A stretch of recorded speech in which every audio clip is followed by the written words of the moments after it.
It happens. That was definitely all the weird. time. Yep, Am I still echoing for I you, could though? hear you guys and everything. So Am I still I had echoing it for you? showing. yeah, you're echoing. Oh, What the okay. fuck? Well, Jack, I can go- live with it. It's no big deal. You're superfluous, man. If anything, go to Jack on Discord and just mute Jack on Discord. that sounds personal. Yeah, Jack, It don't is. say anything. Well, he should be all right actually, because I just did a server mute for everyone, so it should be all right. Oh, perfect. Well then, Yeah. on that note, you are listening to the Micro Machines podcast, and this week we have a special guest.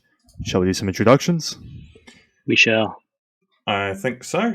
So, according to the comprehensive list that we did, I am first. So you have me, Callum, coming all the way from New Zealand, and my drink of choice tonight, I'm drinking a really pre-mixed vodka drink. Only 2% sugar, so I don't feel so bad drinking it. And it's passion fruit and guarana flavored. Passion fruit and grana. Yeah, it's damn good. Exotic. 6% as well. 6%. I haven't Fruity. had lunch, so this ought to be good. Oh, heavens. Well, you've got me, Garrison, out in Kansas, drinking a coffee because I'm a real man, Callum, with a little bit of Canadian Club. So, We got Jack here from the Great White North. I've got some old water, but water's water, so they'll go down oh, fine. God. And you got me, Dennis, from right below Jack, and I am drinking some cold Tim Hortons coffee. And Nice. tonight, we are so honored to have a special guest. Special guest, why don't you introduce yourself? Really? Okay. Yes. Yeah.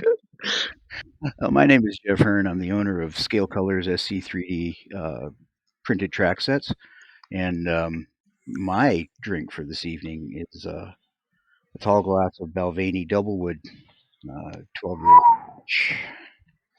That right Doesn't there that sound sounds good. fancy? Yeah. It's out of the celebrity bottle. So Oh man. it was given to me a long time ago. Oh God, going back to the early 2000s. It was given to me by a friend of mine, and so it only comes out on special occasions, and you have to sign the bottle, the container that the bottle came in. So got some pretty heavy names on that. Pretty heavy names on that container because I bring it with me to the nationals and various places that I travel to. So Right on. Well thanks then. for having me. Appreciate the invite. Happy to have you. Yeah. Well, Garrison, why don't you explain to the audience what we're going to be doing tonight? Well, today we're going to be doing an interview podcast. This is something a little different than what we normally do. We got 10 questions for Jeff, handpicked by the crew members, looking to get about a solid hour and a half of just having Jeff talk his yaps off. So Careful what you wish for. And Garrison, why don't you? Shall we say why we have Jeff on? that's part of the last question. We'll leave that as a cliffhanger. Going to keep you all okay. in suspense. Nice. Tasteful. Foreshadowing. Well then. Well, you know us. We keep everyone in suspense. As the Balvenie kicks in, it'll probably get blurted out about halfway through anyway. And that is totally fine. Well then, shall we go to question number one? Send Question it. number one. Oh, Go for too it. bad. All right. Who are you, Jeff? Go ahead and tell us about yourself. Who am I? Well, how far back do you want to go? You know, because I guess you don't need all those details. As far back as you need. As far back as I need. Well, it all started back in September of 1967 when my dad was on leave in Tokyo. No.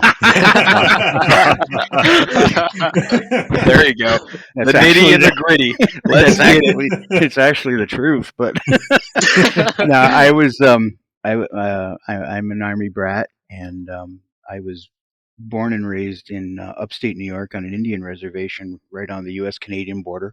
So I hold dual citizenship, U.S. and Canadian.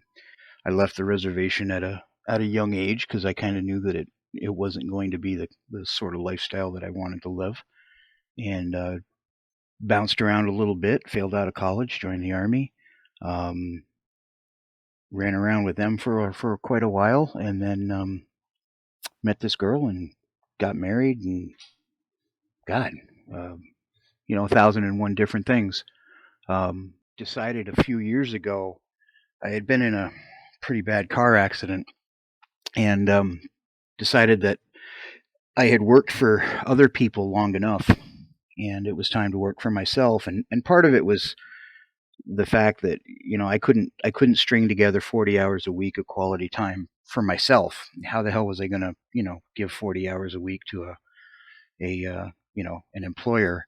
And who the hell works 40 hours a week anymore? So I decided that I was going to start my own business, and that's what I did, and here I am. Right on. Sweet. No, not really. Bitter. You, Glad to have you. If I had known now, if I had known then what I know now, I never would have done it. Oh, Never would have done it. The amount of work and the amount of time and effort that you put into something just to call it your own doesn't come without its costs, and it can be any number of different things. It seems like you've never got enough money to do the things you want to do, and time with your family, and walking the dog, and getting things done. Just never seems to be enough hours in the day to get all the things done that you need to get done. But that's the that's a joys bit of of being. it's a bit of a Yeah, unique perspective there. it is. I love what I do. I've been involved. There have been three things in my life, I think, from like the very beginning, that have been constants for me. My hobbies. I'm a musician and a modeler, and those are two things that I have been doing um, all the way through my 55 years of life. And the other thing that has been a constant for me has been the fact that for 33 years my wife hasn't killed me in my sleep. So I guess I'm doing something right there. Um, but everything else is kind of just it's just a compromise, and you put a lot of work into something like this, and you don't really know what you're getting out of it in the end. That's understandable, and it's nice to see somebody with a perspective like that instead of the classic. Oh, I make buku some money and I never work and da da da da da da. Yeah. The only good things and don't get me wrong, I mean, I'm complaining and whining a little bit. I mean, I love the fact that I'm still involved in the hobby, and that I'm creating products that modelers are using and having success with, and that's kind of how I justify my relevance, or remaining relevant in the hobby. Um, but there are some perks, that don't necessarily involve money, and one of them is that, I can go to work any day that I want to go to work. I can take any day off that I want to take off. I got to make those hours up somewhere, but if I don't want to do orders at 9 a.m. on a Tuesday morning, I don't. I got to make it up on a Sunday night or a Saturday night or something like that. And the other part is that I'm home, I'm with my family. I can crank the music up to 11 and go to work in sweats and a t-shirt, and you know I answer to nobody except the dog. And I get fired every day. I call my boss an asshole every day. He fires me. I go to lunch, and then I come back, and I get rehired. So being self-employed does have its perks, but it also has its costs. It's a balancing act. Do you find yourself being like finding it hard to maintain that work-life balance since you're self-employed? Absolutely. And I think part of it is just being slogged through, and it comes from a bunch of different perspectives. I never anticipated that scale colors, and then later on the 3D printed tracks. I never anticipated they were going to be as successful as they have been. Um, when I first got this idea, a friend of mine actually talked me into it, and he said, look at it this way, the money you make be good money on the side. It'll be your hobby money. It'll be your model money. Well, I went from a model money budget to a company budget in a little under 4 years, and I'm still a one man operation, and I'm in that gray area where I don't have enough revenue coming in that I can go full on legit with a factory and hire employees and have a company jet. But I'm also at that point where I've got way too much work for one man. So there's got to be a balance there, and I haven't quite figured it out yet. I'm not really sure how it's all going to go, but it's got to go somewhere at some point, because it's taking its toll. You work 18, 20 hours a day, 7 days a week, and there's a lot of behind the scenes that people don't know about. They think that this stuff just magically appears. Nice. Not really, but Not really. Not really. It's a brutally honest perspective, and I think that's something a lot of people are going to appreciate. Yeah, it And is. it's definitely, And I think that's part of it, is that there's this perception that when they see my logo and they get a package of tracks in the mail, or their paint shows up or whatever, they think that it's coming from some big warehouse somewhere, and and there's workers that are filling these No, every set of tracks that you get has been taken off the printer, well, designed and built and printed, taken off the printer, cleaned, packaged, and put in the little boxes by one set of hands. The same thing with every bottle of paint that you get. Every single bottle of paint is hand poured by me. And people kind of lose sight of that, because we live in this world where everybody wants everything, like Amazon Prime. They order it and they expect it to be on their doorstep the next day. And when we first started out, and I was selling 50 bottles of paint a week, you could do that, and it was fun, because you could sit for a couple hours and bottle up 50 bottles of paint, and it was no big deal. But now when you're pushing 1,000, 1,500 bottles of paint a week out the door, and 75, 80, 90 sets of tracks, that's a lot of time. There's a lot of behind the scenes that goes into it. I'm just imagining the amount of work that goes into bottling 1,500 bottles of paint. Yeah, that's insane. My God, man. Yep. Yeah, it's the good part is I mix stuff depending on how popular the color is. If I'm doing U.S. Army olive drab, I'll bottle that a gallon at a time. I'll mix that up, a base material. I'll mix it up a gallon at a time, and then I will fill, however many 1 ounce bottles I can yield out of that. The colors that are not so popular, I typically do those a quart at a time. But once you get going, once you get into a system, it goes pretty quickly. It doesn't. It's not earth shattering. But I think my next major company purchase is going to be a bottling machine, something where I can just load it up like an ammo drum and press the button, and it just fills them, and then all I've got to do is put the lid on them and throw them in a bin when I'm done. That'll be there nice. you go. That's my dream. That would be nice. Do 50 bottles in like 10 minutes instead of 50 bottles in an hour and a half. So it's all about efficiency, but everything comes with a price. I had this bright idea that I was going to do that right from the beginning with the paint, till I learned that a bottling machine was going to cost me like $25,000, and I was like, Oh my God! I don't blame you for holding off. I think I'm gonna wait on that. I'll keep using the ketchup bottles. Don't laugh, man. That's what I use. I use diner ketchup bottles, man. Hey, if it works, it works. Yep. Yeah. Diner ketchup bottles. Yep. Don't get them mixed up. I love it when I've got this nice plate of fries in front of me. I accidentally squirt like U.S. Navy gray onto it. Well, yeah. Okay. Funny story here. I got a Facebook Messenger call from somebody, and I don't even remember who it was. And I was eating lunch, and I was packaging tracks or something at the same time. I think maybe it was paint. Anyway, they call me, and I'm on the video, and I'm talking to them, and I'm not thinking. And I poured alcohol all over my all over my chicken nuggets. Oh, oh no. Not the and, nuggies. then, and then imagine the horror on the guy's face when I looked at it and went, well, what the hell? And I ate them anyway. Oh, I God. mean, hell, one way or the other, I'm going to end up with the alcohol in my system, either inhaling it or ingesting it. So Fuck it, might as well. exactly, Full exactly. send.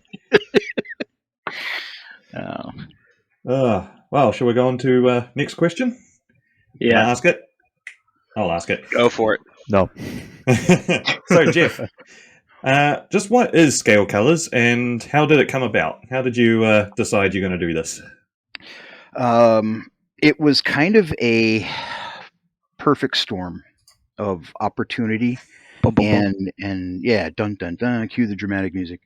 And what ended up happening was my wife of 32 years is an asthmatic, and I can't. It's gotten to the point where I can't even spray Tamiya paint in the shop, and she smells it and she vapor locks and she has a reaction to it. So I've always kind of been looking for an alternative, something that would be good enough for me to use on the stuff that I was building, and yet compete in the marketplace. And I had thought about it for quite some time, never really done anything about it. And then I got a commission piece that I had to do. I had to do a 200 scale Iowa class battleship. And it was right around the time that Testers went out of business and you couldn't find any of their Navy colors anymore. And my only option was to go to Life Color out of Italy, and they make these little, Vallejo sized bottles. I said, how in the hell am I going to paint a 200 scale battleship with Vallejo bottles? So a buddy of mine said, well, mix your own. Okay. So one thing led to another, and I started messing around and doing some formulations and wasn't having very, very much success with it. So I jokingly put it up on Facebook one day. I said, any of my modeling buddies paint chemists? And, and like with all social media, most of your friends are idiots and they make stupid comments and, no, but I stayed in a, Holiday Inn one night or some crap like that. So it really just kind of took you put something out there like that, and you'd expect that there'd be a modicum of civility, but no, my friends are all merciless and they were just hammering on me. So I just kind of let the idea die. I didn't think anything of it. And then about 3 weeks later, I get a message from this guy and he's like, yeah, I worked for PPG for 30 years. What do you need? I was like, holy hell. So I gave him a laundry list. I said, I want this paint to be, I want it to be non-toxic. I want it to be airbrush ready. I want it to be able to be tinted with commercially available, tinting materials that are constant and consistent. And I want it to be water based, and I gave him a laundry list of about 10 different things. He just looked at me and he goes, "If you get 3, you'll be lucky." And I said, "Okay, well these are the 3 that I need." And we started doing formulations and testing, and we looked at commercially available acrylic polymer compounds. That's the stuff that is the carrier for the paint and the glue, so to speak. And we couldn't really find anything. So we ended up developing our own. And that's the beauty of having a guy who knows chemistry. And lo and behold, we have a proprietary base material. And we got, of the list of 10 things that we had on, I think we got about 8 or 9 of them. And once I started spraying the stuff, my wife stopped complaining about, vapor locking and the asthma and whatnot. And she can actually come downstairs in the shop while I'm spraying. I mean, it could be a green mushroom cloud, and the smell of the paint doesn't bother her because there's no smell. So Shit. that kind of really, initially, it was just I developed the stuff for my own use, and then I saw an opportunity, especially with the Navy colors, because I'm actually a naval historian by trade, and there was a need for the naval colors because everybody else that's been doing naval colors has never really gotten them right, with the exception of White Ensign out of the UK. No one's really gotten the World War II colors correct. So I launched with about 12, I think, colors, and that's going on 4.5 years ago. And as of today, we have 150 different colors. I say we, me and the dog. I have 150 different colors in production right now. Man, Hot damn, dude. My man single-handedly outmaneuvered like every other paint company. Straight up. Wow. It wasn't my goal. I said that early on. I didn't want to be the next Vallejo. I didn't want to be the next Testers. I wanted to fill a void in the market, specifically with ship modelers, and I did that for the better part of a year or so, year and a half. I just did ship colors, and guys were happy, and I wasn't getting any complaints. And then guys, inevitably, because that's what modelers do, we build everything. So I had another guy say to me, hey, I bought all your ship colors. Could you do these armor colors for me? I'd be really interested in your armor colors. So, all right, let me mix them up. So I mixed up armor colors. The next thing you know, I'm selling armor colors. So that's how it all kind of came about. And again, it was one of those things. It was not supposed to be. It's morphed into so much more than I anticipated that it would be. It was supposed to be just this little side gig that, prevented me from taking my model money out of the family budget. It was supposed to just kind of fund my hobby and, well, my other hobbies too, which are guitars and cars and stuff like that. But it was supposed to be fun money, and now all of a sudden it's like helping put my daughter through grad school and a bunch of other stuff. So I still don't have a corporate jet though. You gotta work on that You'll one. get there. I was about to say Yeah. one milestone at a time. Yeah, exactly. Well, my biggest hurdle right now is just staying alive long enough to get all of this shit done. So why don't you tell us about the SC3D side of the thing? So you started off with scale colors doing the paint, and then what got you into doing, of all things, 3D printed tank tracks? Trumpeter. Fair enough. Oh, Cue the eerie horror movie soundtrack.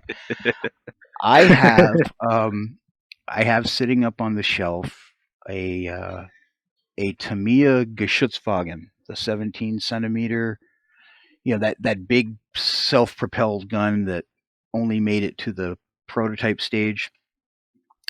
And Oh, yeah. Tamiya did one, or Trumpeter did one as they did the 17 centimeter, and then they did the short barrel mortar version, whatever they want to call it.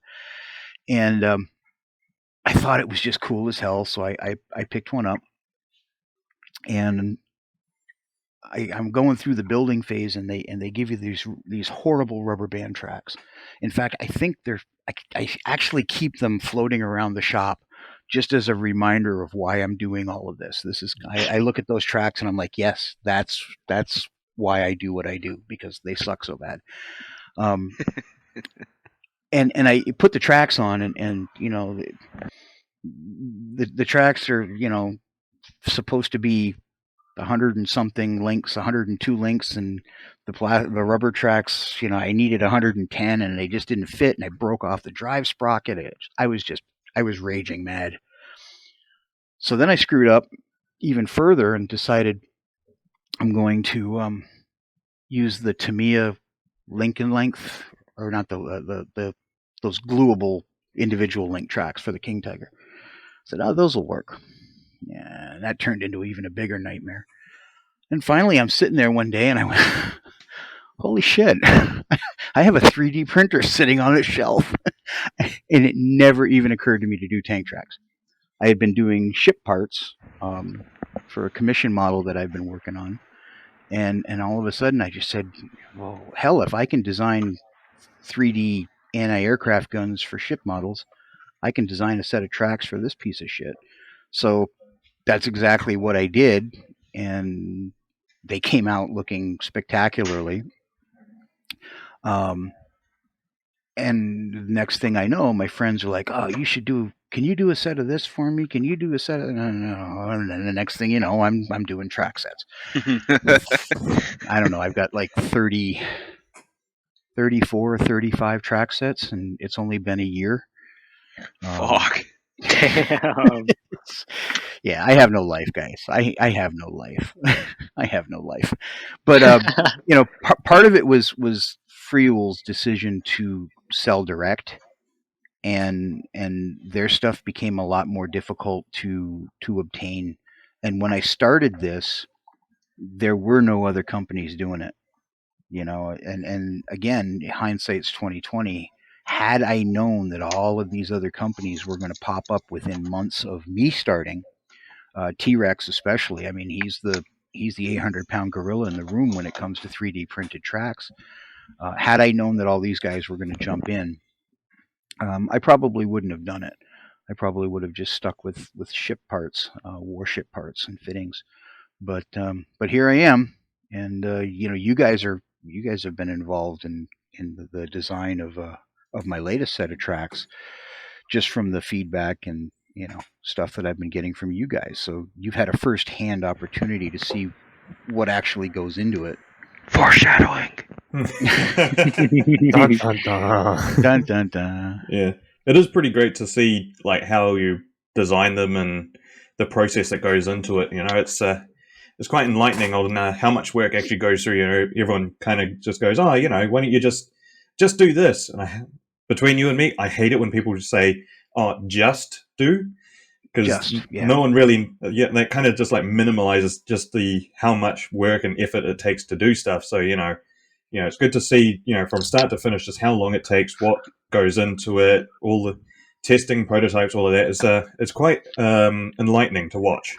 Well, people think that you're an elf in a hollow tree making shit, and nothing is further from the truth.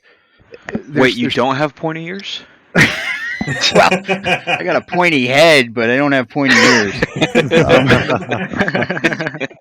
But and let's be honest, there are a lot of different ways that 3D designers go about creating something, and don't think for a second that it's this altruistic, Bob Ross kind of mentality that guys have.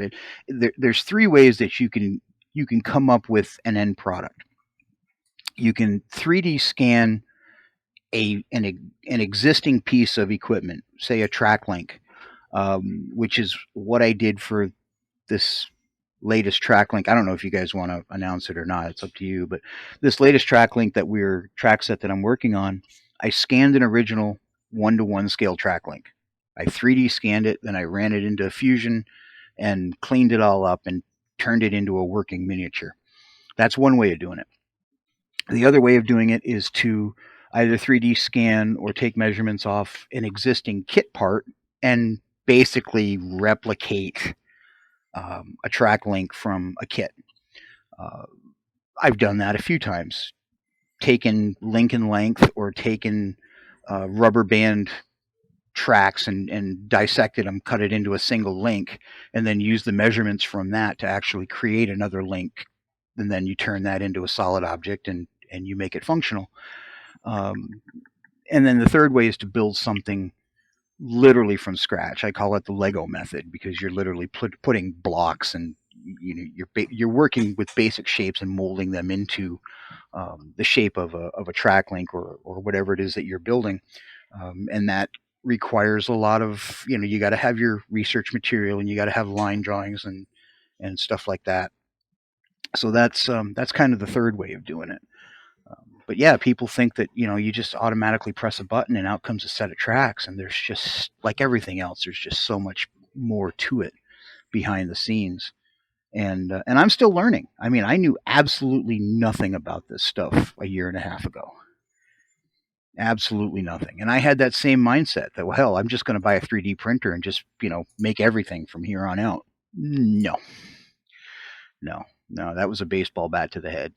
Ding dong, reality check. Yep, exactly. And it was a brutal one because I like to think that I'm a pretty smart guy, and I realized how stupid I actually was when it came to this shit. Well, I'll tell you what. I'm glad, respectively, I'm glad you're the one making all the mess ups for us because I would have probably just quit by now. I get that so much with guys.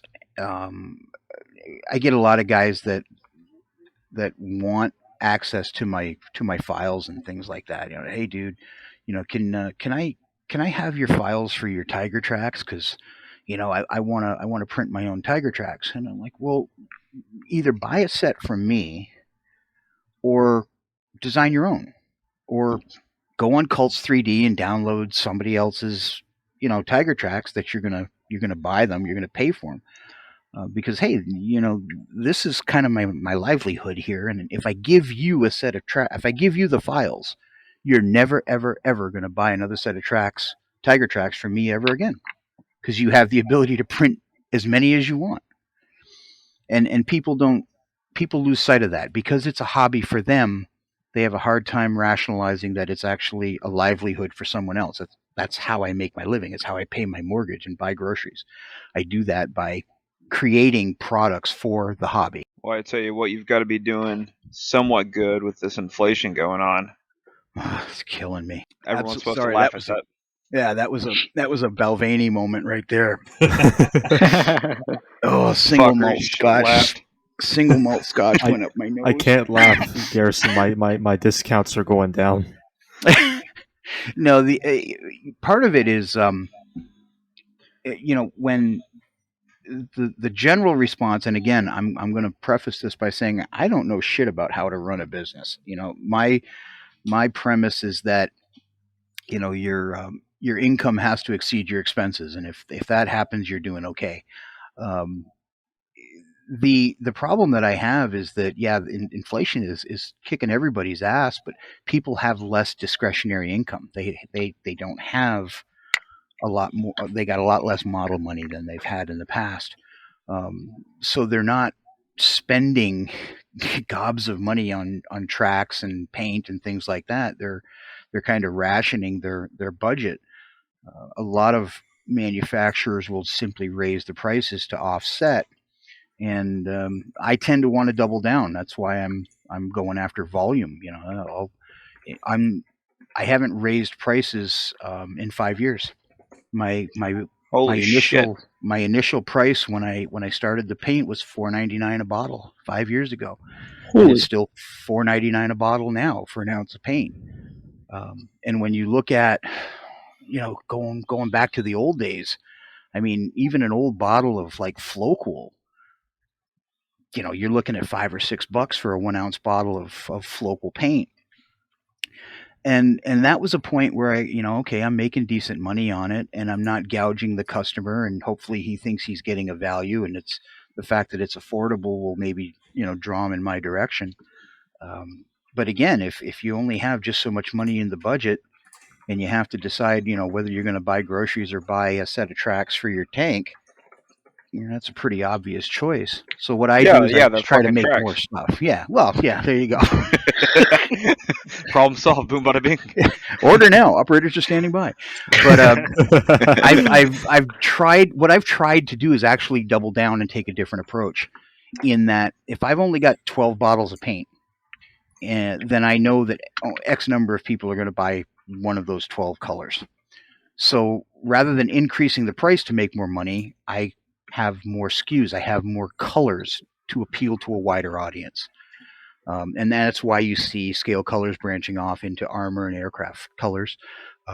That's why I launched the track line. The track line was supposed to be something to just make up for that dip in sales from the paint.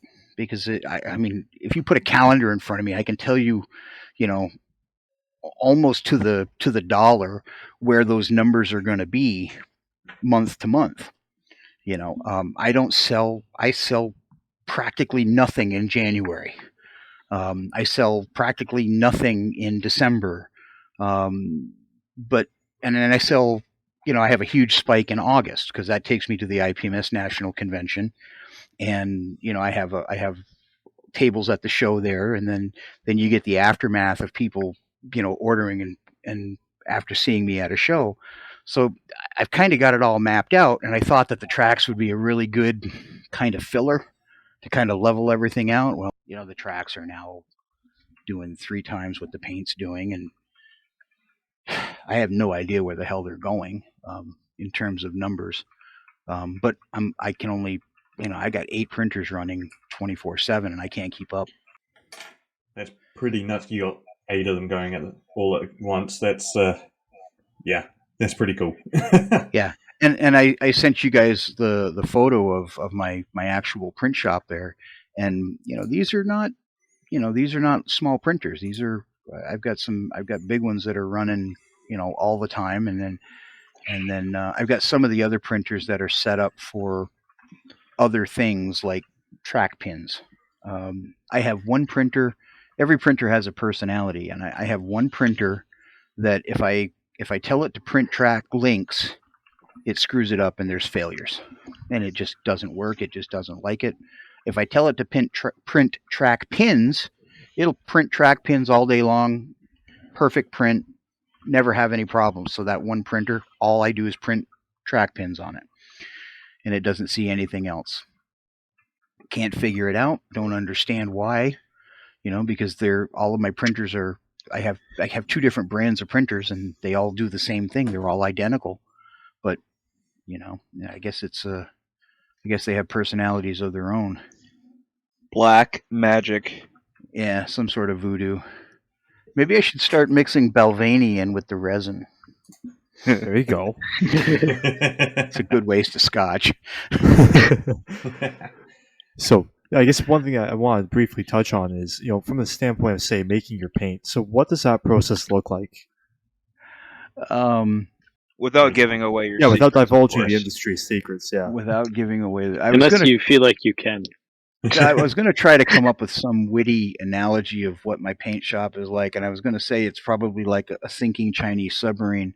And that's probably a really good analogy. But I order my base materials in bulk.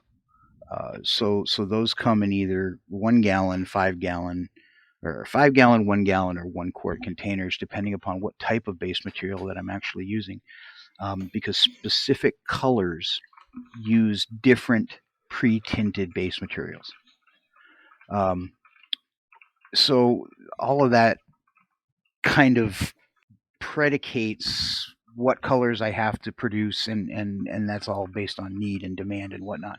So the base material comes in, and then depending on what color I need, that gets tinted using basically a standard paint shop tinting material system, like you would find in any home improvement store, like a Lowe's or a Menards or Sherwin-Williams store or something like that, where they have vats of each of the different color pigments, and the computer color matches it, and I mix it based on the volume. From there, that base material is then reduced. That's all proprietary as well. And then the viscosity of the paint gets lowered. It gets put into well, I use basically like these, they're kind of like those plastic orange juice containers.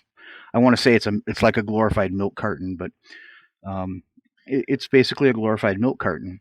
And from there, it gets put into a diner spaghetti. Jesus Christ, the Balvenie's kicking in. Ketchup bottle, like the squirt bottles you use for ketchup and mustard. And that's what I actually use to fill the 1 ounce bottles of paint. Spaghetti, where the heck? Hey, it happens. Oh, you should have told me not to drink. Now this makes it even better. So from there, I'll pour a whole bunch of paint in batches for a specific color. They get tossed into a bin.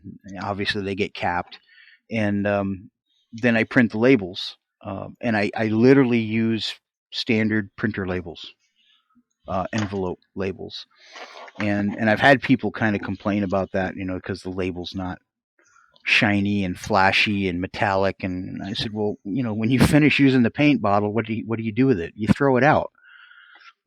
So I can spend $11 on 500 labels and run them through the printer, or I can spend $200 or $300 on the same number of custom printed labels, and then I got to raise the cost of the paint by $1 each per bottle just to offset the cost of the fancy label. You see, people who don't understand the business aspect are going to be like, well, yeah, that'll get you more revenue. No, it doesn't. I mean, and it's funny because as I said, I have 2 computer workstations that I have on this great big massive workbench area that I have where I build, and I have a laser printer on one side and a color printer on the other. And it's funny because guys have said to me, I just got my paint order, and is there a difference between the label that was printed in color and the label that's printed in black and white? And I said, yeah, it just depends on what printer I printed it on, because that's how they're done. And guys have a hard time grasping that. They want the fancy label, look pretty on the bottle, but you're just going to throw it away when you're done with it. So it makes sense. Try to keep it simple. As long as you can read what the hell name is on the bottle and read the SKU number.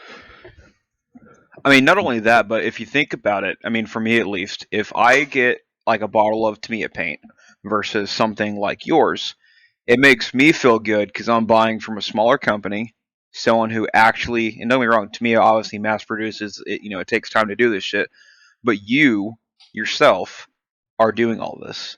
Yeah. And so it's like helping the little guy versus buying corporate. And not only that, your paint, I mean, by God, I mean, just the smell alone is such a big eye catcher, in my opinion. Yeah. In the grand scheme of things, and I've said it, it's kind of been an ethos that I've had from the very beginning. If Tamiya ever decided that they were going to, start producing historically accurate colors, if Tamiya announced that they were going to do 1944 U.S. Navy 5H Haze Gray, I'd hang it up, because I can't compete against the 800-pound gorillas. And just by virtue of the fact that they're automated, they have employees, they have a support staff, they have equipment, they have margins that are through the roof. I mean, I sell a bottle of paint for $5, and I can promise you that I'm not paying, I'm not making anywhere near as much of profit per unit that Tamiya is making. And that's only because they're buying things. They buy 1 million bottles at a time. I buy them 1,000 at a time. The unit cost when you buy them 1 million at a time is a whole lot less. So they have that buying power of, and that comes with obviously having the volume. And they've got name recognition, and they've been doing this for decades. And and I'll be perfectly honest with you, they're one of the best paints that's on the market.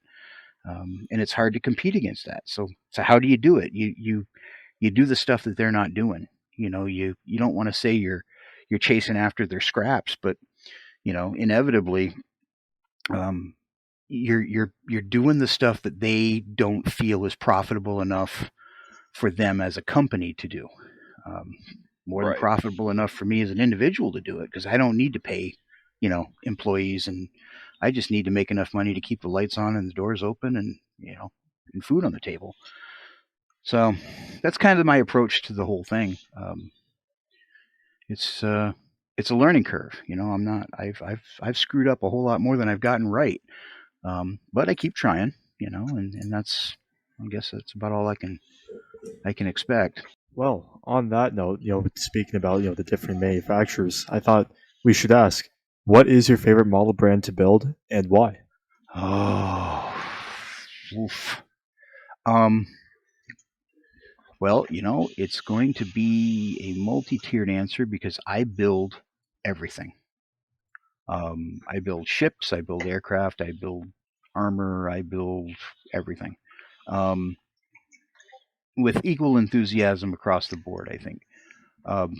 When it comes to aircraft, there is no question in my mind that Tamiya is probably the premier aircraft manufacturer, especially in the scales that I build. And I'm a 32nd scale guy. I can't do this little stuff anymore.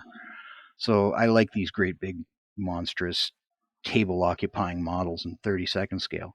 And the stuff that Tamiya has been putting out for probably the last 15, 20 years in 32nd scale has just been stupendous. It's been amazing stuff. And they don't fight you, you know. Armor, I'm kind of torn. Um, I still I still kind of lean towards the old Dragon stuff. Um, I like TACOM, I like Meng, I like Ryfield, Mini Art, uh, but I'm trying to kind of work myself out of that over-engineered mindset, if that makes any sense. Oh, it does. You know, there are so many companies that are producing spectacular kits that are just way too complex in Yes. terms of over engineering. You know, slide molding allows you to create a box, you know, with all six sides except one, and you put the lid on it, and that makes a box. Why would I want to assemble, you know, six different sides to make that same part?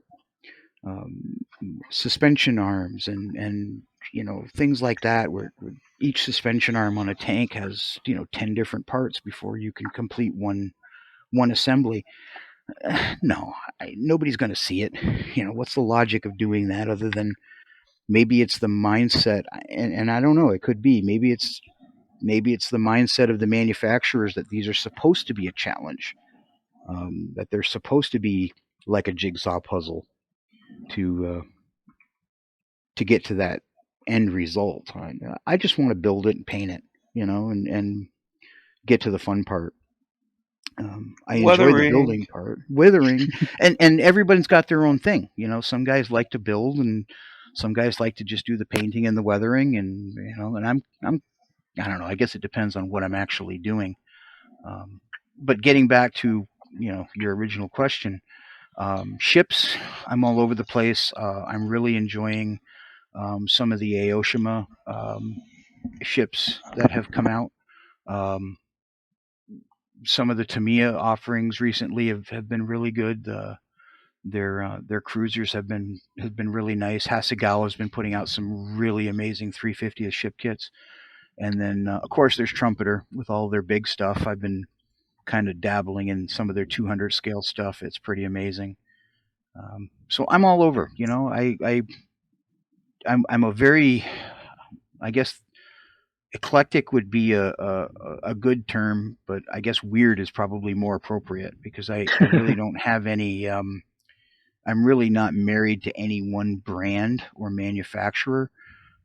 It's more about, you know, can I build it in a reasonable amount of time? Is it going to drive me insane? And is it going to look the way I expect it to look when I'm done? And a lot of kits have gotten tossed in the bin for not meeting that, you know, those requirements, you know, even partway through the process. You see, that was a trick question, and you answered correctly. So, shall we have next question? Is it on the screen Let's now? do it. Yep. So, Jeff, Mm. as well as doing all your 3D printing, painting, and all that, you are also an author. Yeah. So, what was it like writing your own books and the aftermath once published?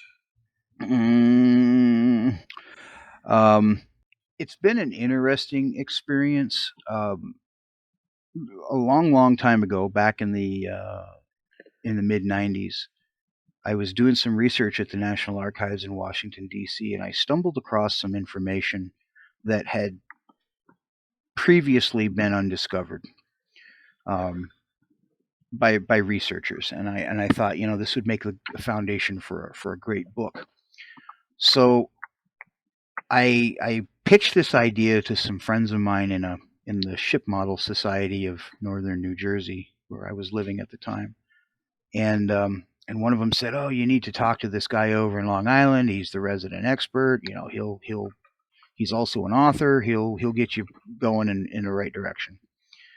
So I approached this guy, and he was the epitome of just this stodgy, obnoxious English prick.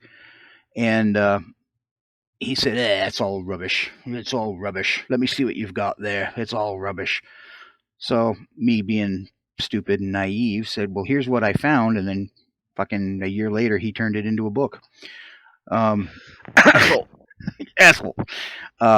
So he did throw me a bone, and said, "I've been meaning to do a book on this subject.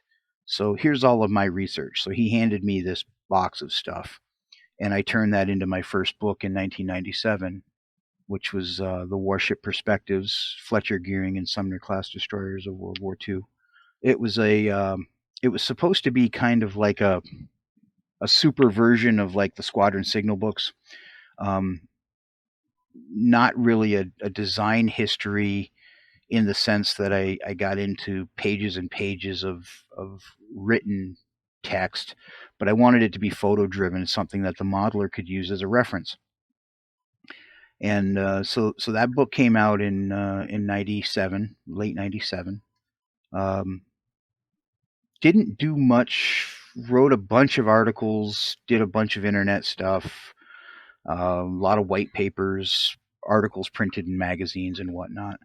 And then in 2005, I came to work with FineScale Modeler out here in Wisconsin, and worked for them for 2.5 years, and that's where I really got my editorial chops. They taught me how to be a writer and an editor, and then I was approached by Crowwood Press, going back 4 years ago now, and just at the start of COVID, and they approached me and said, "Would you be interested in writing a book?" And I said, "Well, it depends on how much you pay me." So we agreed to all of the numbers and whatnot, and I gave them an outline for the book, and I wanted it again to be a photo-driven book that was geared towards the returning modeler. There are so many books that are out there now that are written by experts, and I put that term in air quotes, but there are so many books out there that are written by experts that are catering to the top 10% of the scale modeling community, the guys who don't need the information. They wanted me to kind of target the introductory modeler, people coming back to the hobby. So I did this photo driven book on modeling aircraft of the RAF, and I got to pick my own subject matter and the kits and whatnot, and did all the photography for the book, and shipped it off to them. And then COVID hit, and nothing happened with the manuscript forever and ever and ever. And then finally one day I get an email going, "Oh, by the way, your book's available on Amazon." And that's it. I haven't heard hide nor hair from them since. So I don't know how well the book is actually selling because I haven't gotten paid for it. Oh, what the fuck? I mean, don't get me wrong. I did get the advance on royalties. They do pay you up front. Oh, okay. I was about to say, bro, no. We got to go find them. Yeah, they do pay you up front. You agree to a certain amount. You get a certain percentage when you sign the contract, and then you get a certain percentage when you deliver the manuscript, and then you get the balance of it when the book actually goes to press. And then, depending on the success of the book, you get paid monthly, quarterly, bi-monthly.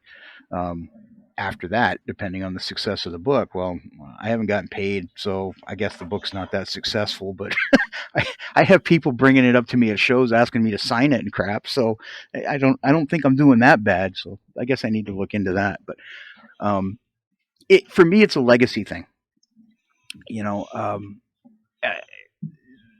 We are on this earth for a very limited time, and the circles that you run in, may or may not remember you after you're gone. We're always going to remember guys like Shep Payne and George Lee and long after he's gone, the Adam Wilders and the Mig Jimenez of the world, their work is going to, continue to kind of be the foundation of what we do from a hobby perspective. And you kind of want to contribute to that. You kind of want to be a part of that. So that was one of the reasons that I kind of did it, was that, long after I'm dead and gone, somebody's going to stumble on a copy of my book and actually get something out of it. It's a good reason to do it. Yeah, that's a noble goal. Mhm. I kind of thought I was going to get rich doing it, but that didn't work out. Hey, time's still going. You never know. gotta you gotta pick your battles where you can. So I went from I want to be a writer and be famous and be rich to I just want people to remember me when I'm dead. Well, I know the last question will tie into this, and you started mentioning it, Jeff. But how was it being an editor for FineScale Modeler, and what did you like most about it during your time there? What did I like most about it? I'll be perfectly honest with you. I like the celebrity status. There you go. Nice. From your My man's peers. out here pimping, getting Yep. all the models. Fucking. Well, and there is the thing, and that is something that I think we may have touched on earlier. There is so much that goes on behind the scenes. And people think, oh wow, you work for FineScale, you must just sit around all day and build models and get paid for it. Nothing is further from the truth.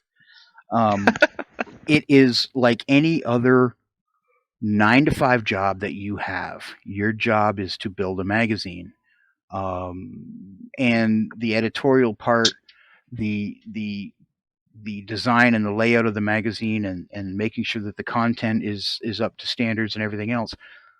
That kind of really sucks the life out of the hobby side of it, because you're dealing with everybody else's nightmares.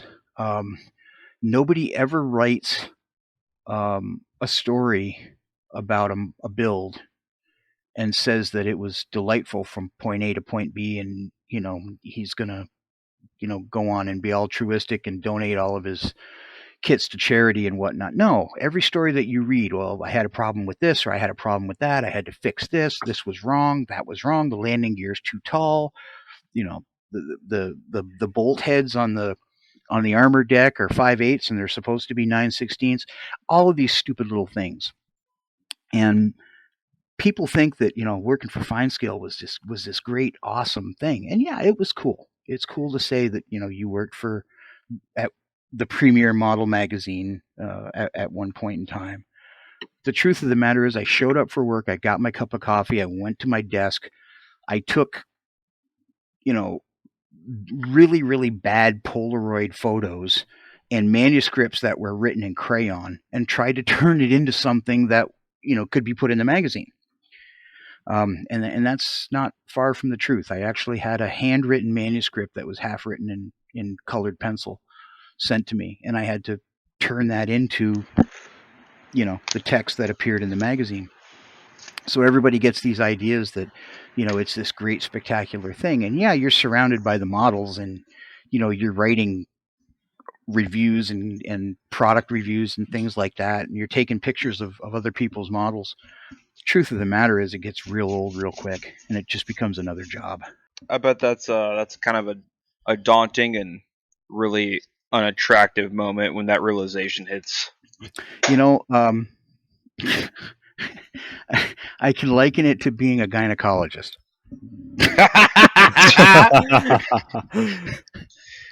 You get Fair to do enough. what all day long? You don't want to know. Then you see the good, the bad, the ugly of all of it. And that's, it's probably not that far from the truth, but it was what I could come up with at the time. But yeah, it was a great time. It was really cool traveling to the shows and kind of getting that VIP treatment, because you're taking pictures of models, for the magazine, and you're covering shows, and you're traveling, and you're going to the nationals, and somebody else is paying the bill to go. That's always kind of fun. You get the inside track. You get calls from manufacturers saying, can we time this release with the magazine coming out? And oh, by the way, here's a review kit for you to build, or here's a pre-production shot. I got to see a lot of that stuff, which was really cool. but in the end, yeah, it's just another job like everything else. It's like no different than putting a newspaper together, or you know, putting a gynecological journal together. It's all the same, really, at the end of the day. Because at the end of the day, you want to go home. Right. You know, I think I don't know. I mean, you guys are all young guys. I don't know if you've ever gotten to that point where you loved a job so much that you were willing to stay past, closing time. Oh, That trust me, I work at a hobby store. I know what that's like. Yeah. So I mean, there are times when you don't feel like you're working. You know, like me with the tracks. There are times when I'm mixing paint and I'm printing tracks and I get the music blasting and you know it's 2 in the afternoon and everything's going great and the next thing I know it's 2 in the morning because holy hell, I worked 12 straight hours without stopping, and time flies and you're having fun and you don't actually want the day to end. That really wasn't the case with FineScale. It was a real job, and a lot of high stress deadlines because everybody thinks we make one magazine and it goes to print, then we start on the next one, and that's not the case at all. You've got 3, sometimes 4 magazines going at one time. Oh shit. Oh yeah, yeah. So just to kind of put that into a real quick, so let's say we're going to do, well, just for argument's sake, we'll do January, February, March, and April. So in January, we're already working on April. So we're writing stuff for the April magazine. In February, March is getting printed. In March, April's getting printed. So all of that editing, all that layout, all that cycling, you have a bunch of different things because you don't just edit it once. You edit it sometimes 3, 4 times. And then once you sign off on the final edit, then layout actually sends you the proofs and you get to see the magazine before it goes to the printer, which is kind of cool too. And that was always kind of funny because I'd go to the club meetings and guys would say, "Oh man, the latest latest issue of FineScale just came out." And I'm like, "Yeah, I saw that 4 months ago." Been there, done that. You really want to impress me? Show me what's coming out next year. But so there was always that high pressure deadlines, and everything is it's just like the newspaper business. If that magazine doesn't go to the printer on a specified date, um, it throws the whole world into turmoil, and people get mad, and people get fired, and everybody's on double super secret probation, and it really is a big deal, because there's so much riding on the scheduling and the print schedules and things like that. These machines, these printing presses, they aren't sitting around waiting for us, to send the magazine to them because they're doing jobs for thousands of other customers as well. So everything, it's like running a railroad. Everything's got to be on time and everything's got to be in the right place. And no strikes. No strikes. No, we're not allowed to strike. They were a non-union shop, so Ah, yeah, shit. you just lose your job. Well, just find another schmuck to take your place because there's a lot of them out there who would come to work for free. What's the next one? Oh, yes. Jeff, This one. please tell us about this beauty. Okay, those who know me and have known me for a long time know that I never do anything kind of like out of the box basic. Everything I do has got to be some sort of Roman spectacle. And I don't know if it's because I'm just narcissistic and, a glutton for punishment, or maybe it's part of that, going back to that legacy thing that, you know, long after I'm gone, I want people to look at that and go, "Holy shit, who did that?" So this was a 1/6 scale Scratchbuilt SDKFZ 250-1. I had done an article for FineScale years earlier on a 1/6 scale Jagdpanzer 4 L70, and it was a metal kit that came out. What was it? Field of Armor. Yeah, Field of Armor. And got the kit, realized that the kit was pretty much, at best, a starting point. There was going to be so much work that was going to have to go into making it, a believable model. But I really had a good time doing all the fabrication and whatnot. Eventually sold the model for a huge sum of money to a collector up in Winnipeg. And I had been sitting around for a while wondering what my next outrageous, outlandish look at me project was going to be. And I saw this. And I said, this could be kind of cool. It's not spectacularly huge like a tank. And it's all got a lot of straight lines, and there's really nothing to it that couldn't be done. So I started building this thing in probably about July, and I had it done by January the next year. So, 5-6 months to get it Insert done. Floki. Yeah. Oh my god! If he sees this, he's gonna freak. It was one of those things where I just it kind of takes over.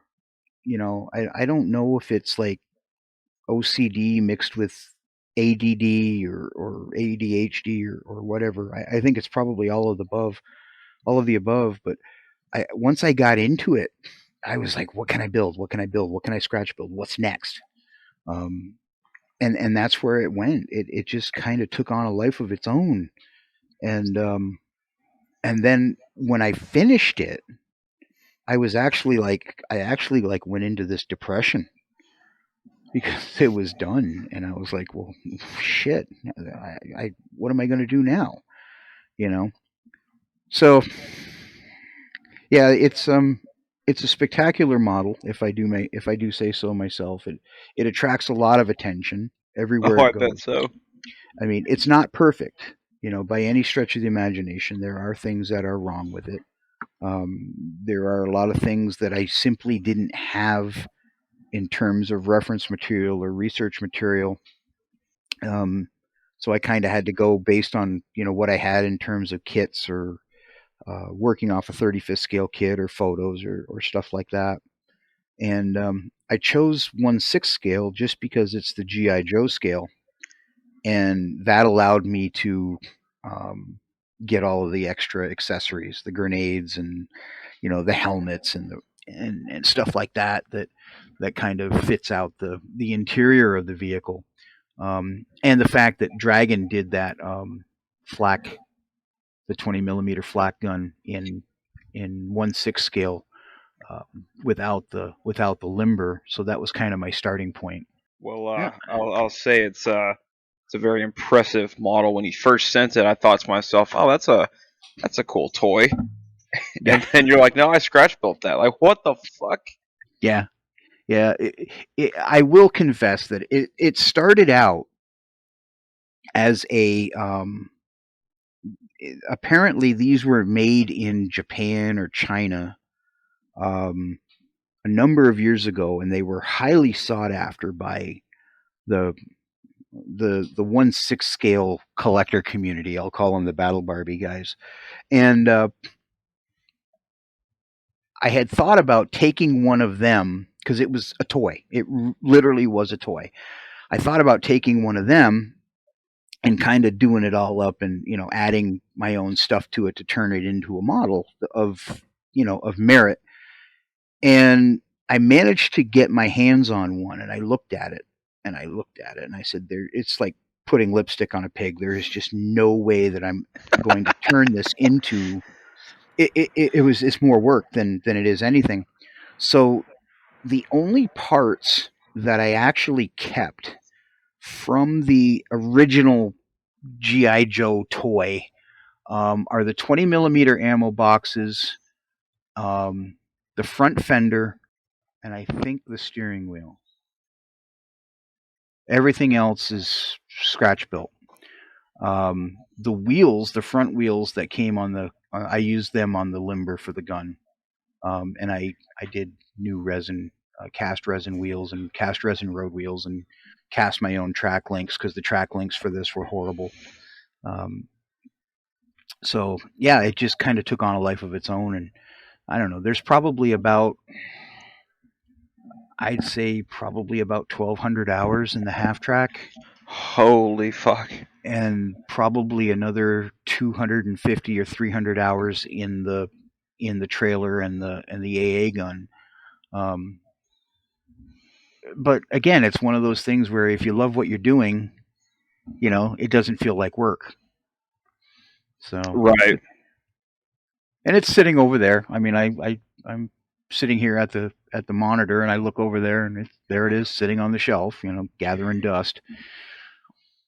Well, I mean, if you charge labor $10 an hour, that's roughly 1,500 hours. That's a lot of money you could sell that for. And you'll never get anything near that. Oh, of you know, course not. know. But the idea of it, I mean, Yeah. shit. But that's not the reason we do it. I mean, Oh, of course not. and there's now companies that are producing the 250 and even the 251 in 1/16 scale, or 1/6 scale rather, and they've got all the bells and whistles. They've taken it from that 1970s toy and turned it into something that is just as good as the one that I did. My only saving grace is that I did it long before they did. So Fair enough. yeah. All right, Dennis, what's next? What is your favorite era of military machinery to build, and why? Well, have to be World War II. Hell yeah. I don't. World War One is interesting to me, but it's not a mainstay. Both of my grandfathers and my great uncle all fought in World War II. My grandfather died in 1945, and it was I just grew up in that, and I guess it's different based on your generation. I grew up with World War II guys. Those were the dads and the grandfathers of our neighborhood when I was growing up.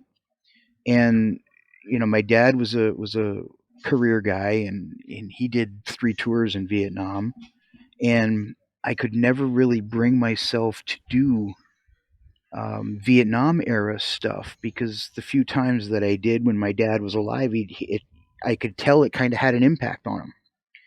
Right. He'd look at it, and he was 1,000 miles away. You didn't know what was going through his mind. And he never, like most of those guys, he never talked about it. He never told me what, but yeah, he was a Huey driver, so he was a helicopter pilot. So I know damn well that he wasn't flying, supply runs in some safe area. He was kind of our town war hero, so to speak.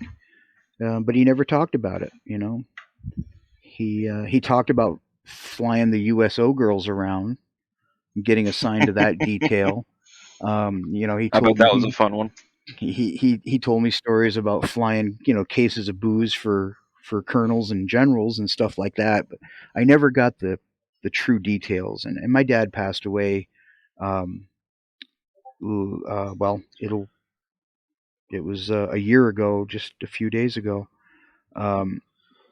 So I never got that opportunity. And then modern stuff, I have no desire to build modern stuff. I've seen enough of it in real life that I'm not at that point yet where I'm nostalgic about it. So, I build a Bradley, build an Abrams. I don't give two shits about them. That's Rode understandable. in them long enough, and almost got run over by one. So no, I'm not fond of them.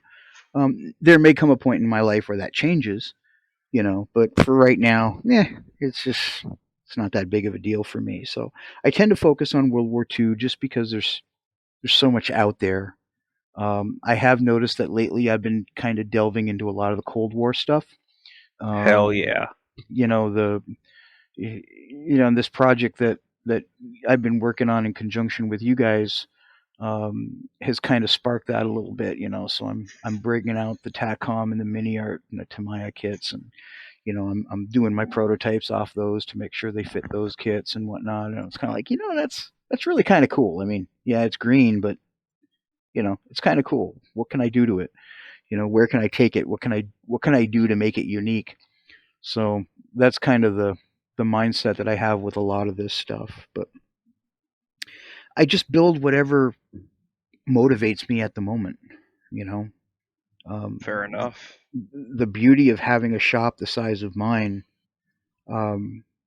is that there's no lack of choices. When if I finish an armor piece and decide that I want to build a ship, I have, I don't know, you guys are familiar with like the industrial warehouse shelves.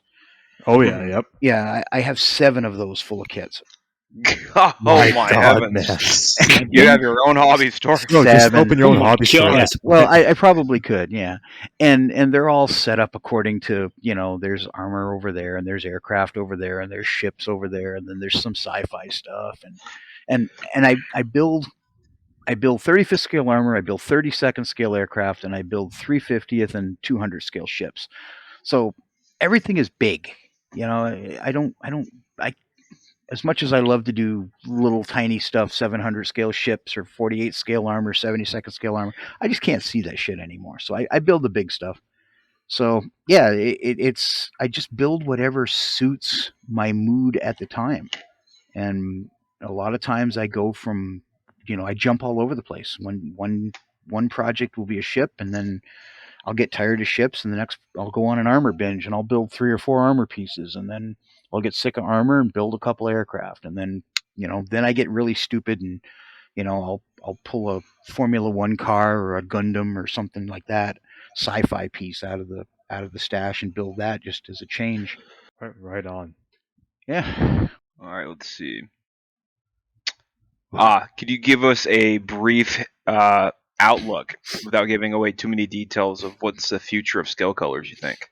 Do you want the reality, or do you want like the pie in the sky golden opportunity sales pitch? Maybe a bit of both. Give A us bit the of good, both, yeah, honestly. Well, the reality of it is I'm going to be, unless there's some dramatic spike in sales and productivity and efficiency, I'm probably going to keep, dare I say, struggling to keep pace with where things are right now. I'm the first person to admit that I could probably use some help with my time management and finding things that'll improve my efficiency. My pie in the sky dream, I'll be perfectly honest with you, is and I said it earlier, I don't want to be the next Vallejo. I don't want to be the next MiG or testers or anything like that. I want to be able to just do the development, do the R&D.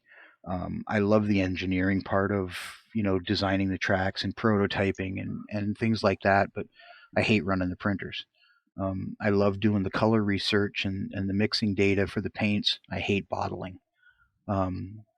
So my goal, my idealistic goal, is to eventually have people who can do that for me. Okay. Hire people to come in and actually run the printers, bottle the paint and put the labels on it and pick the orders and ship the orders out. I'm not looking for, a 50,000 square foot production facility. That's I don't think that'll ever happen. The market is just not big enough. But I want to get to that point where I can focus on the things that make me money.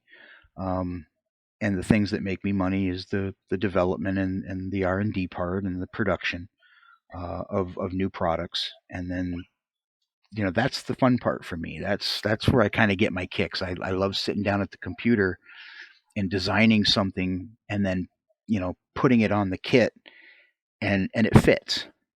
It's like Christmas Day. It's like opening up a Christmas present. It's like, it worked great.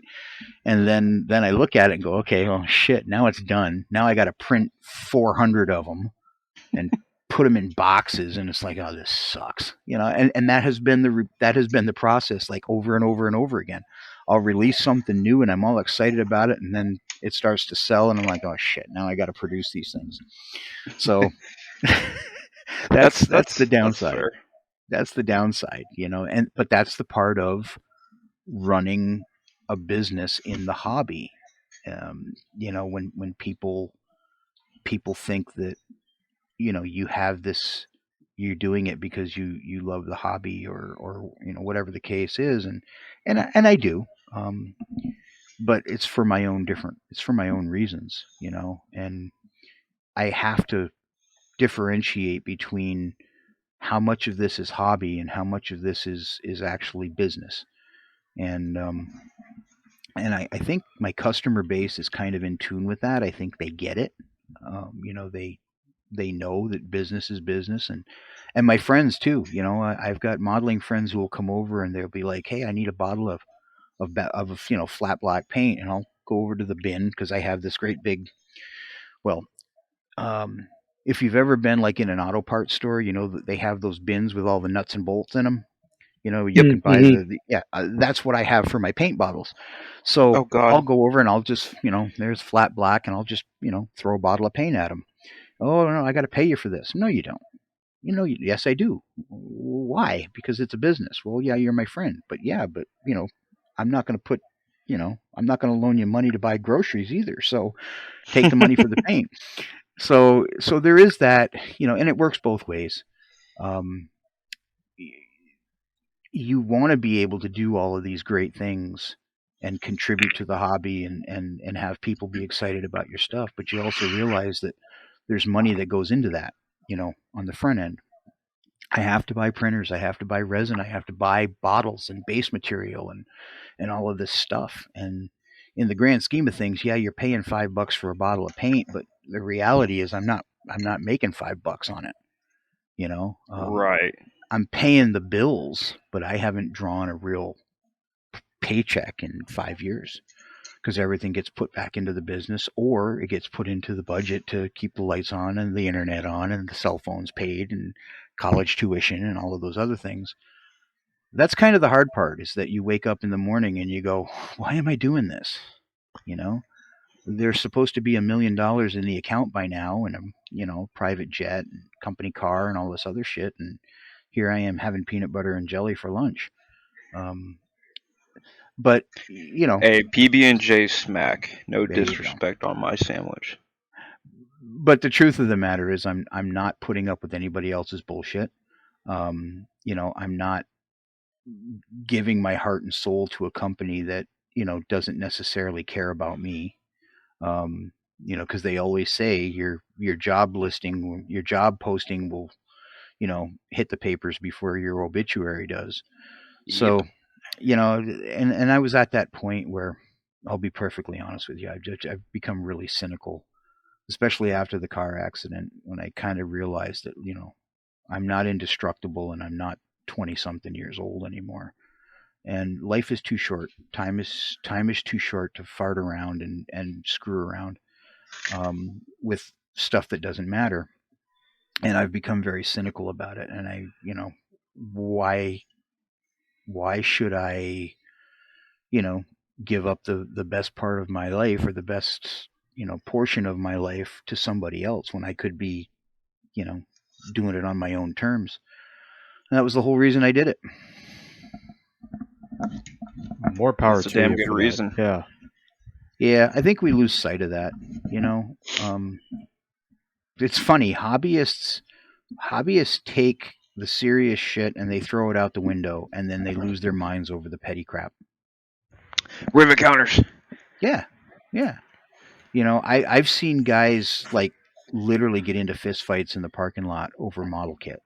I think I was telling one of you guys. Yeah, you told me the other night about it. I was in Ottawa, Ontario, for a model show, and two guys literally beat the ever loving piss out of each other over a Monogram B17 kit. And Monogram at that. And the OPP showed up and arrested both of them, and they left the kid on the hood of the car. Both of these guys are hauled away in handcuffs for beating the ever-loving daylights out of each other, and we're all standing there watching it. And somebody's like, "Well, what should we do with the model kit?" I don't know. Take it home. Somebody else got it. But guys are willing to lose their minds over crap like that. I've seen friendships ruined in this hobby because people hating on you because you use a specific brand of paint. No heavens. High school all over again. Yeah, it's so petty. And we should be, I don't want to say it's all fuzzy bunny slippers, but holy shit, we do this for our entertainment. It's a hobby. It's supposed to be fun, and there's a social aspect to it now that the internet and social media is out there, and it's kind of delayed the inevitable death of the hobby, I think, because now we've got a worldwide audience. I mean, just look at you guys. You guys are all over the planet coming together to do a podcast about the hobby, but I don't know. I guess there's just a lot of lessons that could be learned that we're just not smart enough to pick up on. That's fair. That's a fair point of view, honestly. It's an old man's point of view. Guys who are just, I've become that grumpy get off my lawn guy. You're at that stage of life. Oh yeah. Oh hell yeah, yeah. And if you don't get off my lawn, I'm going to shoot you. With the AT4. Yeah. With the AT4, yeah. Yeah, and it won't be the bunker buster version because I like to keep stuff standing. So, yeah, and that's why I kind of applaud what you guys are doing, because you guys are all young enough to be my kids, and nobody laughed at that. God damn! And we're waiting for the tears to start flowing. But I mean, it's good to see that. It's good to see that from younger generations, and it's good to see that there's some common sense, because I'll be honest with you, shit, I didn't have any common sense when I was your age. Certainly didn't give, half a thought to caring about the hobby or being involved in it beyond, what I wanted to get out of it as a pastime. So it's good to kind of see that, and keep the hobby alive, because shit, I'm going to be dead within 20 or 30 years anyway, so somebody's got to do it. Enters the Micro Machines podcast. There you go. Yeah. Sponsored by Balvenie. So Balvenie single malt scotch. Speaking of the Micro Machines podcast and sponsorships, Jeff, final question for you, my friend, is what made you want to sponsor us here at the Micro Machines podcast? You guys are sad and pathetic, and I thought you needed a fatherly figure in your life. No. Don wasn't enough. Boy, not enough. I'm glad you guys are laughing. Jeff has unexpectedly been cut off from the podcast. We lost connection with him. Smile and nod, guys. Smile and nod. No. I'll be honest with you. Martin Drayton was one of the man, the myth, the legend. The man, the myth, the legend. Professional snowboarder. The guy's done lots of stuff in his life, and I met Martin, 2-3 years ago, and we ended up renting a house together in Omaha for the Nationals and started hanging out. And I said, the type of work that you're doing is really, really cool. How would you like me to, throw paint and tracks and stuff at you, if it fits your projects? Well, he thought that was just the coolest thing because, he was coming back to the hobby. And so Martin, I guess he entered your group build contest for the Battle of the Bulge. Yes. And I provided him with all of the paint and the tracks that he did on his wrecked Jagdpanzer 4L70 and his KV1 that diorama that he had done earlier. And the guy's just prolific. It's amazing how he just came right out of the chute and just almost overnight became like a powerhouse in the diorama world. Absolutely. And so he turned me on to you guys, and he said, "Oh, you got to listen to these guys." Now you got to remember too that I was coming off, working on a podcast of my own, which shall go unnamed. But I listened to you guys. I was like, yeah, these guys are funny and they got a good approach, and yeah, it's all about helping each other out. You guys are a relatively young podcast, and I don't mean that by based on the age of you guys, but I mean the number of episodes and how long you guys have been doing this. You're not 1,000 episode podcast, and I just kind of thought it seemed like it was a good fit. So I just figured I'd throw my 2 cents in and help you guys out if you needed it, and give you guys stuff to talk about, and and then in exchange, you guys, if you like my stuff, you talk about my stuff, and people look at it. Well, hey, It's we really perfect. appreciate it. Yeah. Honestly, that when you messaged me on Messenger, I read your shit. I got so excited. I was about to sit down to dinner. I was like, Beth, I'll be back in like 10. I ran downstairs and took a screenshot and texted the guy. It's like, yo, look at this, look at this. Yeah, Got us all excited. I'm glad, but one of the things that you guys got to remember is that I'm just a type A personality with a big mouth and a little bit of ADHD and OCD thrown in there. I do it because I have fun doing it. I'm not I'm not spectacular or special or anything. Well, some people will say I'm special, but for the wrong reasons. And he's a little special. Same here. Yeah, But, us too, man. I don't look at it from that perspective. I have name recognition in the hobby, and some will say that as much of it is good as much of it is bad. And personally, I don't care anymore. I've gotten to that point where I've just stopped caring what people think, and I just enjoy spending my time around like-minded people who have a sense of humor and who are trying to accomplish something, above and beyond just winning a model contest. And that's where you guys fit in, and that's where guys like Martin fit in, and a lot of the relationships that I have developed with other small business manufacturers, BJ DeBecker at Panzer Concepts. I mean, he's pretty much the godfather of 3D printing. And Louis Vargas, the man, the myth, the legend. I hung out with him at Nationals in Omaha this year. We had a blast. There's so many guys that are out there just like me who are doing this stuff. And it's real easy to, trash a company like Tamiya or TACOM or Meng because they don't get something right. And they don't care. They Oh, of course. they don't care because they're a machine. But if somebody comes and posts online and says, Scale Colors, I got a bottle of Scale Colors paint, it really sucks, it's the worst thing I've ever had, I take that personally. Because I'm not out there, trying to deliver horrible product because my name and my reputation are on it. So I think that by kind of creating that community and supporting, each other, these cottage industry operations, and let's face it, you guys fall into that category too. You're cottage industry. You're not YouTube, you're not Rumble, you're not the BBC. You're just a bunch of enthusiastic hobbyists who are doing this for fun and for the hell of it. We got to kind of foster that and promote that.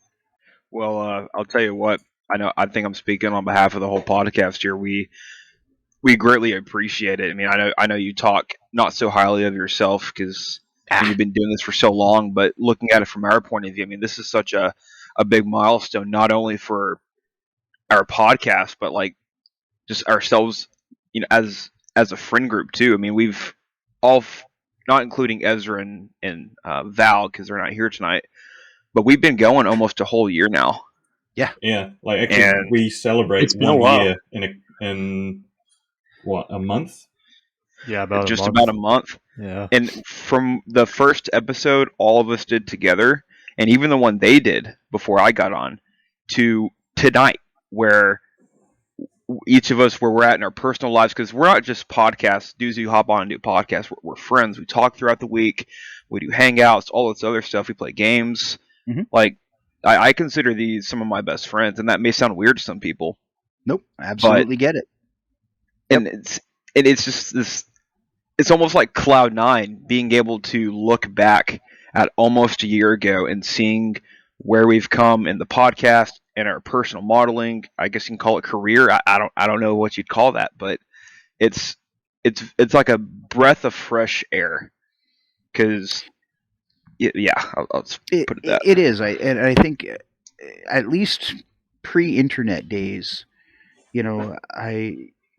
modeling was always a solitary hobby. And it was something that you did in your basement or your workshop or spare bedroom, whatever. And if you were fortunate enough to live in an area where you had other modelers that you might meet at a hobby shop or something like that, then you kind of developed a real generic version of that social network based around a hobby.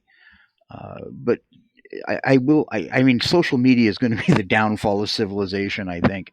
But some good stuff has come out of it in that it's been able to bring like-minded people like us together, that laugh and enjoy each other's company because we have that common bond. And then you tend to,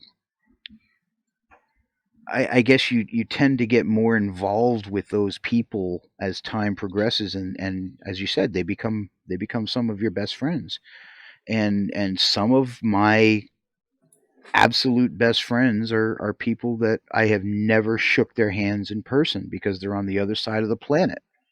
But these are people who send me Christmas cards and birthday cards and call me up on a regular basis to tell me that well, their kid just went to swim lessons, or something funny happened to them in their day. And that's the beauty of what hobbies are supposed to do. They're supposed to bring us together, and take our minds off all of the crap that we deal with on a regular basis in the real world.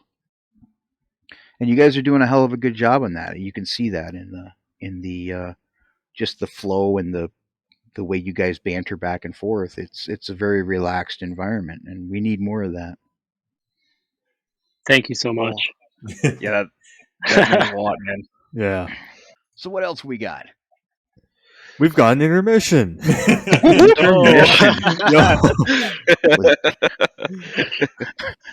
And now let's talk about what we've been working on this week. So I'll go first. My model of the USS Growler, guided missile submarine, finally came in from Ukraine. Garrison, was that you? Yeah, it was me. Yeah, I figured that was you. Getting digged yeah. down in the Atlantic. Shut the fuck up. You're being silly now, okay? It's a long cylinder black tube. What can I say? Full skimming, yes. Yeah, but this is the model from Micromirror I got off of the Amazon. And I forgot to throw a photo of it in here, but I've got a bunch of resin, I guess it would be resin cast 1/350 scale figures. So basically what I'm going to have is I'm going to do I'm going to mount this maybe on a water diorama or maybe on a wooden base. And it's going to basically have all of the crew manning the yards as it enters the harbor. That's going to be awesome. Yeah. How much did you pay for those figures? The figures were like $20. I want to say you get like 150 of them. They're the ones. Who are they by? I forget, but they're from Amazon, right? No, they were from AliExpress. They're from Ali? Oh, okay. $20 on Ali? Oh, well, you get a lot of them. Okay, fair enough. All right. Well, finally, I have some painting in my whips. Got my XF86 finally, and so I went ahead and did the base coat for my Fireball Pershing. I've been hand painting some details during the episode. I also painted the wheels, primed 5 of the 10 figures, painted the base color for the Matsu, picked up some flat flesh, OD green, and little fucking scalpel blades. I forgot what those are called. X-Acto knife blades. And then some bomb-ass dinner from the wife. So Nice. Thank you, wife. yes, thank you, lovely. Podcast wife. Yes. Jeff, this is Callum's. Oh god, this Damn. is HIDF. Wait, is Jeff there? Yeah, I'm here. Oh yeah. Oh, okay. He's just blown away by how He's- ridiculous this He's is. processing it. Stunned It's like, and what amazed. the fuck? So, for Jeff's sake, this is what I'm converting. It's an M113, but I've made a turret for the top of it, and it's got a trailer that's going to be carrying basically flamethrower fuel, like the Churchill Crocodile. Nice. It's Callum, devoid of explain logic, the as you turret. can see. The barrel is on top of the commander's cupola, although it does rotate. It's supposed to rotate around, so you can open it. But yeah, basically what I've been doing is finally got it painted.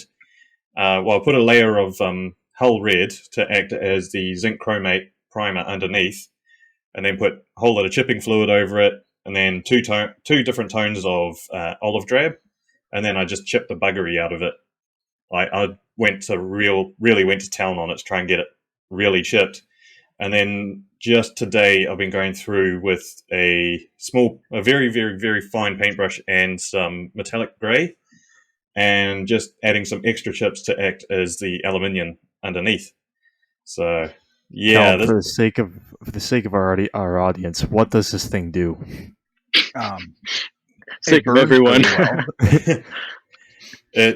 it's a flamethrowing tank, basically. Flamethrowing Enter personnel war carrier. crimes.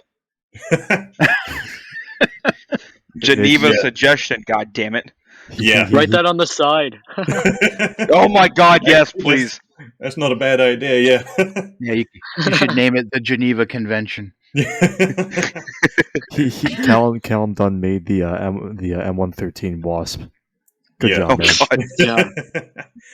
You're gonna need to run some fat gas lines from that trailer there. Oh Yeah, God. what I'm going to do is find either some LED diode, like flexible LED diodes, or suggested to me oh fuck, what was it? It's like a wire that shines light through. Fiber optic. Something, Yeah. like Leave it to the sort of, computer science guy to know that. yeah, similar to fiber optic, basically. And then So you're gonna have internet in that bitch. While we were listening to an episode of the MMP as they're committing war crimes.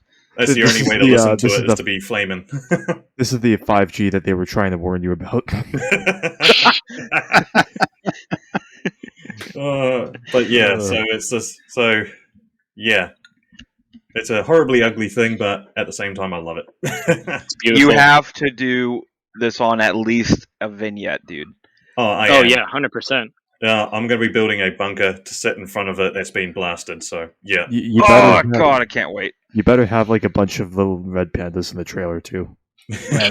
So liberal fall You're them. just use of chugging the gas. liberal use of black pigment to everything yeah, scorched earth. Oh I yes. bought some specifically. Yeah, but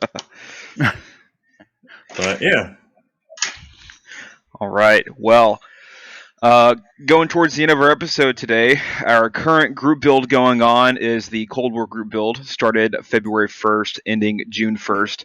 If you'd like to see all the rules and everything pertaining to the group build, join our Discord. Link will be down in the description below if you're on YouTube. Just click that. There's also a video showing you how to get Discord and how to kind of mosey about our server a little bit if you don't know how. Just that should be in the description as well. So just looking forward to hearing from you guys. yeah, because we got Ooh. some pretty good entries. Those are so- nice looking. My neurons have been activated. There you go. Well, here's my work in progress. Whoop whoop. And this is all because of Garrison, so you can blame him. Or Yeah, Harrison, I am good a- I job, am a man. good You next did. time, I bought a whole tank for this. they've been on my short list only because they cover so many different types of vehicles. Basically anything that is T-54, T-55, or T-62 based probably wore these tracks at one point or another. So these are the OMSH tracks for the T54, T55, T62, Tiron 4, SU 122 54. Yeah, just a whole slew of different vehicles wore these tracks. So I actually 3D scanned a link and a real track link, and ran it through Fusion 360 and got it cleaned up and made it workable. And these are the first prototypes. Hell fucking yeah. It's beautiful. Yeah. So these will be available. Well, probably by the time you get done with editing and this goes live, the tracks will be available for retail sale for anyone who is interested. Price will probably be somewhere in the $35 to $40 range, and they're pin through. There's resin pins, so you don't have to worry about cutting wire or anything like that. And yeah, I Jeff, you cannot wait to are use a these. godsend. Yes, these are going to be so nice. well, I did I did a set. I did one side for my Tamiya T55, and it took me about 45 minutes to pin That's together it? one set. Yeah, there's no cleanup, there's no cutting, there's no drilling. You literally press the two links together and you slide the pin in. And Actually? Oh, wow. That's awesome. Yep. And the sag on that looks so nice. Did you glue that or is that just natural? Nope, that's natural. Oh All my natural. god. I need them now. Au natural. You have no idea. Oh, you do, but my little mind, I love sag on tracks, and I love it's fun to put tracks together if they go together easily. Yeah, I was going to say, this is going to Cannot make doing wait. tracks an actual fun process rather than just like a hellish part of the model. Yeah. The other I've day really, when I did, oh, go ahead. Go ahead. Steve Munzel from Value Gear is a good friend of mine. We actually, share tables together for the last 3 nationals, and he struck a chord with me quite a while back, and he said, the whole reason that he does Value Gear was to put the fun back in the hobby, and it shouldn't be frustrating. Mhm. And I said, dude, can I steal that? I got to steal that motto. And he's like, yeah, absolutely. Go ahead. And so that has also been kind of my mantra, is that, all, free old tracks are awesome. Unless you have to drill them out, and then you're stabbing yourself with a number 80 drill, and, you know, you got to clean up metal flash and the ridiculous wire and everything else. It shouldn't be a struggle. It shouldn't be stressful. So when I design these tracks, and some of them, the Sherman tracks, they're fiddly.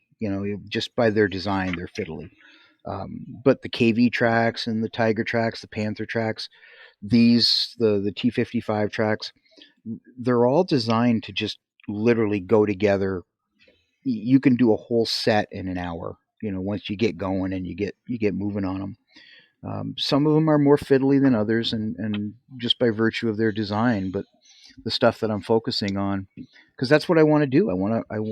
I don't want everybody hates doing tracks, and I want to kind of change that. Well, we're looking forward to indulging. I'll tell you what. Indulging. Well, what I am going to do, we'll make it official here. Dun dun dun. I don't know which kit you're going to be offering for the winner of the group build, but I will be donating a set of T55 tracks and some Russian paint colors to one of your prize winners.